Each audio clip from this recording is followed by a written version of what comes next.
এসেছেন, তাহলে চলে আসুন, আপনাদেরকে পরিচয় করিয়ে দিই।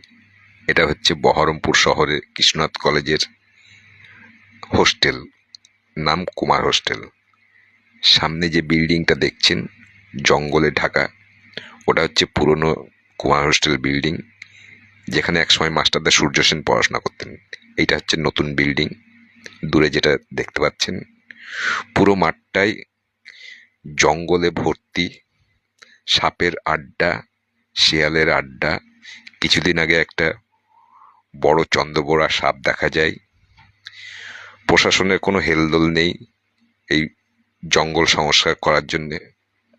আমি তাই প্রশাসনের দৃষ্টি আকর্ষণ করার জন্যে এই ভিডিওটা করলাম। যদি কিছু ভুল করে থাকি ক্ষমা করবেন। এই বিল্ডিংয়ের আরও বাজে চেহারা যদি দেখেন, তাহলে যেখানে রান্নাঘর তার পেছন দিকের ছবিটা আমি তুললাম না, সেখানকার করুণ দশা দেখলে আপনারা অটোমেটিক আরও ঘাবড়ে যাবেন।